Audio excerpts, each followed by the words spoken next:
بسم اللہ الرحمن الرحیم 13 رجب ولادت باسعادت جناب امیر المومنین کی مبارکباد پیش کرتے ہوئے چند لحظات جناب امیر علیہ السلام کی عظمت و فضیلت میں آپ کے ساتھ گزارتے ہیں۔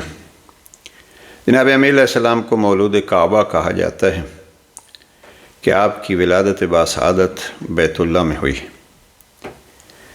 بہت سارے اہل سنت علماء نے اس چیز کو واضح اپنی کتابوں میں لکھا ہے، اور شیعہ کا متفقہ یہ نظریہ ہے کہ ولادت جناب امیر المومنین بیت اللہ میں ہوئی۔ اہل سنت علماء میں سے مشہور کتابوں میں جنہوں نے اس ولادت کا تذکرہ کیا ہے وہ مستدرک حاکم کی جلد 4 ہے۔ ملا علی قاری نے اپنی تصنیف شرح الشفا میں، ابن اصباغ مالکی نے اپنی کتاب فصول مہمہ میں، نور الابصار میں شبلنجی نے، محدث دہلوی نے ازالۃ الخفا میں، اور ان کی ایک کتاب قرۃ العینین کے حوالے سے لکھا ہے، جامی نے شواہد النبوت میں، اور کفایت الطالب و مروج الذہب وغیرہ میں، یعنی درجنوں کتابیں ایسی ہیں علماء اہل سنت کی جنہوں نے واضح طور پر جناب امیر علیہ السلام کی ولادت کو بیت اللہ میں لکھا ہے۔ اور جیسے عرض کیا ہے کہ شیعیت کا ایک متفقہ یہ نظریہ ہے کہ جناب امیر علیہ السلام کی ولادت بیت اللہ میں ہوئی۔ اب ہمارا کوئی موضوع یہ نہیں ہے کہ آیا یہ ممکن ہے یا نہیں۔ اللہ سبحانہ و تعالیٰ نے شاید کعبہ کو خود پتھروں کا ایک ایسا ڈھانچہ بنایا ہے کہ جس کے بارے میں نہج البلاغہ میں جناب امیر علیہ السلام فرماتے ہیں کہ سخت ترین اور سیاہ پتھر، یعنی پتھروں میں بھی تو ظاہر ہے وہی کریم اللہ اس کو ہیرے و جواہر سے بھی بنا سکتا تھا، اور پتھروں کے جو قیمتی پتھر ہیں ان میں سے بھی بنا سکتا تھا۔ اور جناب امیر علیہ السلام فرماتے ہیں چاہتا تو ان علاقوں میں جو سرسبز و شاداب تھے وہاں بیت اللہ بنا سکتا تھا۔ اپنا گھر بنایا وہ سنگلاخ پہاڑوں میں جہاں پانی کا نام و نشان نہیں ہے، اور پھر وہاں پانی لانے کا بھی عجب اہتمام کیا۔ بیت اللہ میں سے سب سے جو متبرک چیز تقسیم ہوتی ہے اور اصل وہاں کی ہے وہ کیا ہے؟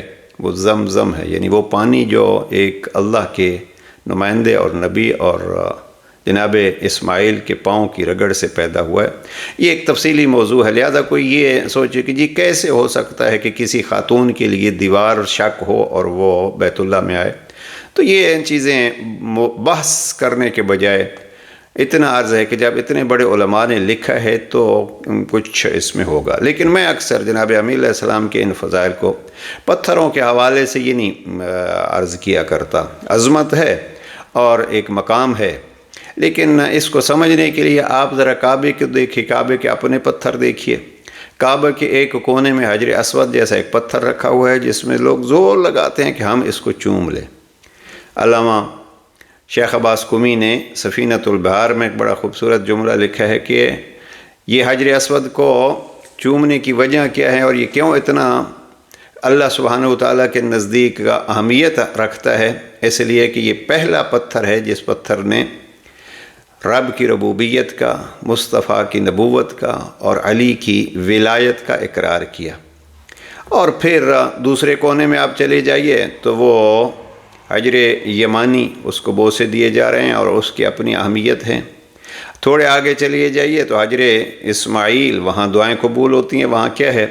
وہاں حضرت اسماعیل نے اپنی والدہ گرامی جناب حاجر کو دفن کیا، اور دفن کے بعد قبر کے اوپر ایک پتھر رکھا، اور پھر مشہور یہی ہے کہ جناب اسماعیل کی بھی قبر وہیں ہے، اور اس سے پہلے اور بعد میں کچھ اور انبیاء کی بھی قبور ہیں۔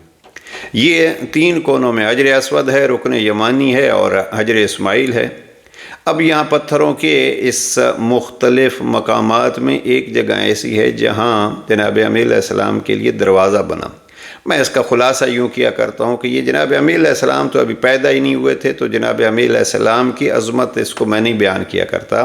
میں یہ کہتا ہوں عظمت جناب فاطمہ بنت اسد ہے کہ وہ دعا کرتی ہیں، البتہ اس میں جہاں جناب ابراہیم کا واسطہ دیتی ہیں وہیں جناب امیر کا بھی واسطہ دیتی ہیں، اور اسی ذریعے سے یہ دروازہ کھلتا ہے۔ اور پھر اگر اس کو دیکھنا ہو کہ یہ پتھر اللہ والوں کو کتنی اہمیت دیتے ہیں، ذرا فاصلے پہ اور کعبہ کے دروازے کے سامنے دیکھیے تو جناب ابراہیم کے پاؤں کو ابھی تک بھی پتھروں نے اپنے اندر نشانی کے طور پر رکھا ہوا ہے کہ اللہ والے وہ ہیں جو پتھروں کے بھی دلوں میں بستے ہیں۔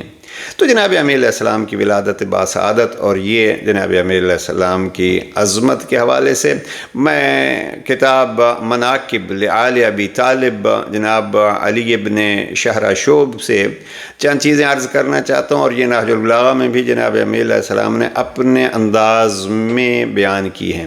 اس کا خلاصہ ہم یہ عرض کرنا چاہتے ہیں کہ اگر فضائل کو ایک جگہ پہ جمع کیا جائے تو وہ بنتا ہے انسان کامل، اور انسان کامل کا اگر کوئی واضح نمونہ ہے بعد از پیغمبر، انسان کامل اللہ سبحانہ وتعالیٰ کے بہت سارے انبیاء ہیں، سارے انسان کامل ہیں، اوصیاء ہیں، اولیاء ہیں، انسان کامل ہیں۔ ان انسان ہائے کامل میں بعد از نبی اگر کسی کو بلند ترین مقام پر دیکھنا ہے تو وہ ذات علی ابن ابی طالب ہے۔ ایک مکمل کتاب ہے شہید مرتضیٰ مطہری کی انسان کامل کے حوالے سے، اور بھی بہت ساری کتابیں جہاں جناب امیر علیہ السلام کو آیت اللہ حسن زادہ عاملی کی کتاب ہے۔ تو ان بزرگوں نے انسان کامل یعنی جو انسان کامل کے اوصاف بکھرے ہوئے ہیں وہ جناب امیر علیہ السلام میں آپ کو یکجا ملیں گے۔ ابھی وہ حدیث مماثلت جو پیغمبر اکرم نے فرمایا من اراد ان ینظر الی آدم الی نوح الی ابراہیم الی موسیٰ، تو وہ ان اللہ کے کامل بندوں کی الگ الگ صفات بھی جناب امیر علیہ السلام میں جمع ہیں۔ لیکن ابن شہراشوب نے جو لکھا ہے اس کے یہاں کوئی ہم نے 24 موارد جمع کیے ہیں، وہ کہتے ہیں کہ جب ان صفات کو دیکھیے گا تو ان صفات میں مسابقت یعنی مقابلہ اور آپ تقابل کریں گے تو اس میں دیکھیں گے کہ ہر شے میں آپ کو بعد از نبی علی اول نظر آئیں گے۔ انہوں نے جو چیزیں گنی ہیں وہ کہتے ہیں کہ اگر مسابقہ اسلام میں ہو تو بعد از نبی سب سے پہلے اسلام میں علی ہیں، نماز میں ہو تو بعد از نبی علی ہیں، بیعت نبی ہو تو سب سے پہلے علی ہیں، علم نبی ہو تو نبی کے علم کے وارث علی ہیں، ہجرت میں سب سے بلندی پر علی ہیں، جہاد ہو، سخاوت ہو، زہد ہو، قناعت ہو، تواضع ہو، عدل ہو، امانت ہو، حلم ہو، اور جو ایسی صفات جناب امیر علیہ السلام میں بطور اتم پائی جاتی ہیں اور باقی سب سے افضل ہیں۔ شفقت و پیار ہو، ہیبت ہو، ہمت ہو، یقین ہو، صبر ہو، صالح الاعمال ہو، نیابت مصطفیٰ ہو، ولایت ہو، اور پختگی ارادہ ہو، اور بے خوفی ہو۔ 23 صفات انہوں نے گنوائے ہیں، اور پھر کہتے ہیں کہ ان سب میں اولا علی ہیں، اور یہی جناب امیر المومنین نہج البلاغہ میں فرماتے ہیں کہ ہم کبھی قرابت کے ذریعے سے اولا ہیں، کبھی اطاعت کے ذریعے سے اولا ہیں، جس پہلو سے بھی دیکھیں گے وہ اولا ہیں۔ تو ولادت جناب امیر علیہ السلام کے اعتبار سے بھی جناب امیر علیہ السلام اس مقام پر ہیں کہ ان جیسا کوئی اور مقام نہیں ہے جہاں جناب امیر علیہ السلام کی عظیم ولادت ہوئی ہے۔ البتہ ایک حدیث ہے، پیغمبر اکرم فرماتے ہیں یا علی انت مثل الکعبہ، علی تو کعبہ کی مثال ہیں۔ تو یہ ذرا گھبرایا نہیں کیجئے کہ کیسے ہو سکتا ہے کہ یہ ایک خاتون کے لیے دیوار شک ہو۔ میں اکثر عرض کرتا رہتا ہوں سورہ بقرہ میں اور سورہ اعراف میں جناب موسیٰ کو اللہ سبحانہ وتعالیٰ کا ارشاد ہے موسیٰ اپنی عصا سے اس پتھر کو چھیڑو اور پتھر پر یہ عصا مارو، وَأَوْحَيْنَا إِلَى مُوسَىٰ إِذِ اسْتَسْقَاهُ قَوْمُهُ أَنِ اضْرِب بِعَصَاكَ الْحَجَرَ، اپنی اس لاٹھی سے اس پتھر کو مارو، فَانْبَجَسَتْ مِنْهُ اثْنَتَا عَشَرَةَ عَيْنًا، اب اس ایک لاٹھی مارنے سے ایک پتھر سے 12 چشمے پھوٹ اٹھے۔ اب یہ اللہ ہے جیسے چاہتا ہے وہ کر کے دکھاتا ہے، کبھی موسیٰ کے کہنے پہ اور موسیٰ کی قوم کو پانی پلانے کے لیے، تو کبھی مصطفیٰ کا نمائندہ علی کی صورت میں بھیجنے کے لیے۔ پروردگار سب کو یہ ایام مبارک فرمائے۔ والسلام علیکم ورحمۃ اللہ۔